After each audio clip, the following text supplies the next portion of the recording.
नमस्कार दोस्तों, coding decoding से रिलेटेड दूसरे पार्ट में आपका स्वागत है। देखो, हमारा पार्ट बहुत छोटे छोटे रहने वाले हैं ना, और आपको आसानी से इनमें समझ में आ जाएगा।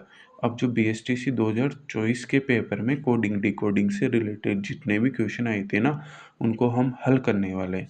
अब पहला प्रश्न देखो आप, यदि एक निश्चित कूट भाषा में नेम को ये लिखा जाता है तो उस भाषा में पियोन को कैसे कूटबंद किया जाएगा। तो देखो, चलते हैं हम आपने प्रश्न देख लिया, एक बार और देख लो। यदि किसी कूट भाषा में नेम को ये लिखा जाता है तो पियोन को कैसे लिखा जाएगा। तो हम चलते हैं, देखो क्वेश्चन नंबर 1, NAME को क्या लिखा जाता है, MZLD। तो हमको किसको लिखना है, PEON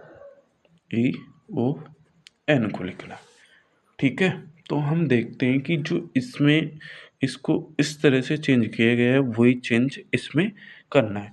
तो मैंने आपको बोला, हर क्लास में बोल रहा हूँ कि सबसे पहले आपको क्या करना है। इससे पहले वाली क्लास में बोला था कि सबसे पहले नंबरिंग दे दो, सबसे बेस्ट रहेगा। ये 14 पे, ये 1 पे, ये 13 पे, ये 5 पे। ठीक है, ये 13 पे, ये 26 पे, ये कितने पे आएगा, ये एल आपको पता है कितने पे आता, बताओ देखो, 12 पे। और ये डी आएगा कितने पे, 4 पे। ठीक है, आप सबको पता है। अब देखो इसने क्या किया, देखो 1 माइनस 14 में से 1, यहाँ पे भी 1 माइनस का मतलब है भाई, देखो ये जेड है ना,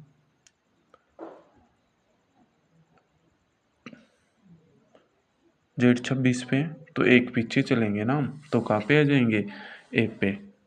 ठीक है, और देखो M83 कहाँ पे आ गया, 12 पे, और यहाँ पे क्या आ गया, 4 पे। मतलब आपको ए से पीछे चलना, ये रहा ए, और ए से आपको आगे जाएंगे तो क्या आएगा, बी। और आपको कहाँ से चलना, ए से पीछे चलना, तो क्या होगा, जेड होगा। तो यहाँ पे ए से एक पीछे चले तो क्या आ गया, जेड। अब इन सब में भी हमें क्या करना है, एक कम करना है। तो बताओ 16 पे पी आता है तो 15 पे क्या आता है, ओ। और 5 पे ई आता है तो 4 पे क्या आएगा, डी। और सॉरी ये हाँ, एक माइनस कर लिया ना, पी 16, ये 4, और ये 15 पे है तो यहाँ पे 14 पे क्या आएगा, एन 14 पे तो 13 पे क्या आएगा, एम।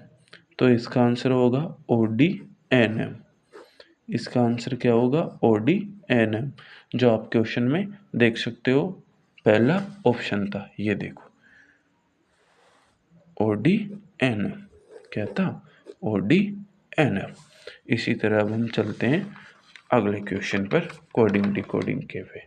देखो अगला question, question number 16, question number 16, ये CHALK को कूटबंद किया गया है 3 8 1 3 2 में, और चाक है, और ये डस्टर DUSTR को कूटबंद किया गया है 4 3 1 2 5 9 में। तो उसी कूट भाषा में बोर्ड को कूटबंद किया जाएगा। अब देखो, आपने क्वेश्चन देख लिया, क्वेश्चन के आप ऑप्शन भी देख लो आराम से।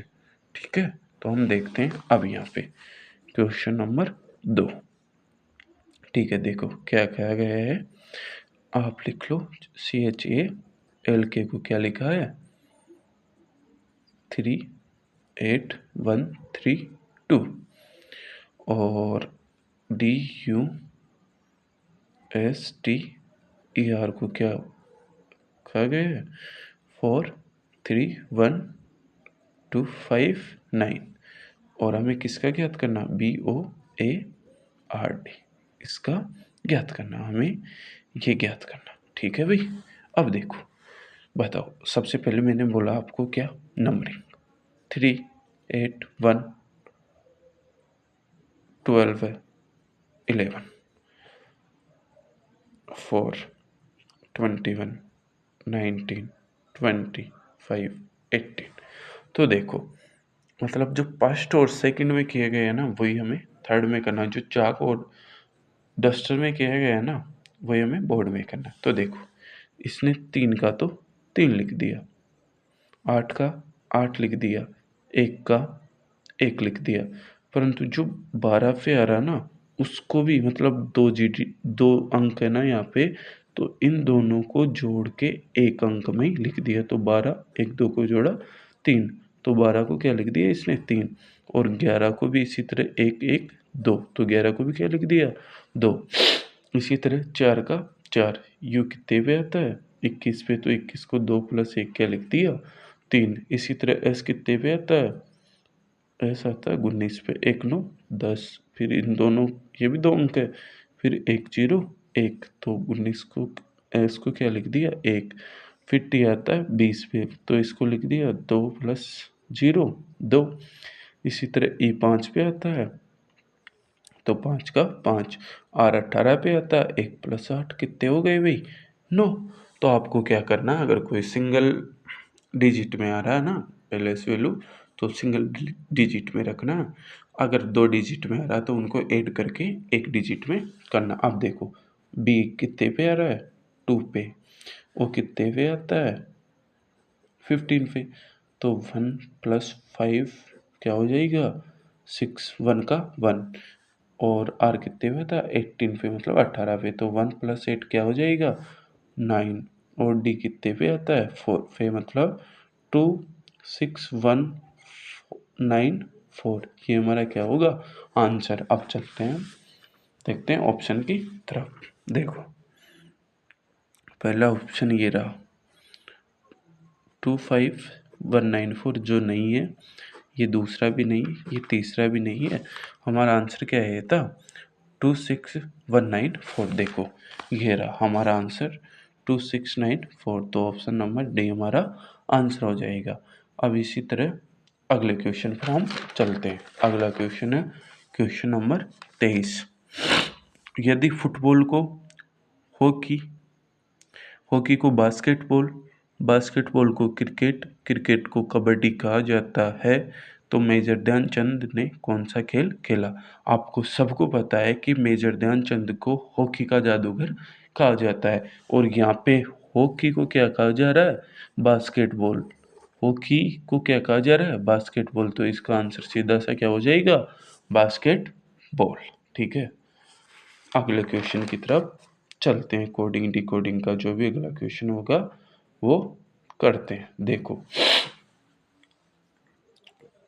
कोडिंग डिकोडिंग से रिलेटेड देखो, कुछ क्वेश्चन कोडिंग डिकोडिंग के सीरीज में भी आते हैं। जैसे क्वेश्चन नंबर ये देखो 36 है ना, बट हम इसे सीरीज में करेंगे। हम कोडिंग डिकोडिंग का अंतिम क्वेश्चन करते हैं और इस वीडियो को भी समाप्त करते हैं, इस वीडियो का भी अंत करते हैं। ठीक है, तो हमारा लास्ट क्वेश्चन होगा, उसी पे ये वीडियो हमारा ख़त्म हो जाएगा। ठीक है, और अगला वीडियो दूसरे चैप्टर से रिलेटेड होगा। मुझे नहीं लगता है कि कोडिंग डिकोडिंग में आपको और पढ़ने की आवश्यकता होगी। मैंने जो बताया इनको पढ़ना और आप ज़्यादा से ज़्यादा प्रैक्टिस करना। अब देखो, अगला 49 क्वेश्चन है। टाइगर को ये लिखा जाता है QDFHS लिखा जाता है, तो इसको कैसे लिखा जाएगा। देखो भाई, आपको क्या करना है, देखो तीसरा वो करवा ही दिया था हॉकी वाला, अभी कौन सा है चौथा क्वेश्चन है। TIGER, टाइगर को क्या लिखा जाता है QDFHS। ठीक है, और हमें किसको बताना है भाई इसको। तो देखो, अगर आपने इनके नंबरिंग याद कर लिए या अपोजिट याद कर लिए, तो मुझे नहीं लगता कि आपसे उनका क्वेश्चन नहीं होगा, क्योंकि BSTC में बहुत सरल क्वेश्चन आते हैं। ठीक है भाई। अब देखो टी 20 पे, आई 9 पे, जी 7 पे, ई 5 पे, आर 18 पे, क्यू 17 पे, डी 4 पे, एफ 6 पे, एच 8 पे, एस 19 पे। तो देखो इनमें क्या किया गया है, पीछे से एक कम, इसमें से एक कम, इसमें से एक कम, इसमें से एक कम, इसमें से एक कम, इसमें से एक कम। तो आपको सबसे पहले इसमें से एक कम, इसमें से एक कम, इसमें से एक कम और इसमें से एक कम। तो बताओ एच कितने पे आता है, 8 पे। तो 8 से एक कम 7, 7 पे क्या आता है, जी। एस कितने पे आता है, 19 पे। 19 से एक कम 18, 18 पे क्या आता है, आर। आई कितने पे आता है, 9, 9 से एक कम, एच। एफ कितने पे आता है, 6, 6 से एक कम, ई। तो हमारा आंसर होगा जी आर एच ई। जो देखते हैं कौन सा ऑप्शन है। देखो पहला ऑप्शन है जी ई आर एच, हमारा क्या था, जी आर एच ई, पहला है गलत। सेकंड है जी आर एच, बिल्कुल सही है ऑप्शन नंबर सेकंड। देखो थर्ड भी गलत है, फोर्थ भी गलत है। आंसर नंबर, हमारा आंसर होगा क्वेश्चन मतलब ऑप्शन नंबर बी। तो देखो हमने कोडिंग डिकोडिंग में क्या पढ़ा, एक बार फिर से रिवीजन करते हैं। और आपको इतना ही आप पढ़ लोगे और ज़्यादा से ज़्यादा क्वेश्चन की आपको प्रैक्टिस करना है। तो देखो आपको सबसे पहले तो इनकी नंबरिंग याद करनी है, जो आपको दिखाई दे रहा है स्क्रीन पे वो आपको याद करनी है। मतलब ए से लगाकर जेड तक आपको याद करनी है और इनका अपोजिट याद करना है। इससे रिलेटेड मतलब आपने मैंने जो आपको जो क्वेश्चन करवाए आप इसी तरह से आसानी से जो 4 या 5 क्वेश्चन आएंगे आप आसानी से कर सकते हो। ठीक है, ओके, मिलते हैं अगली क्लास में।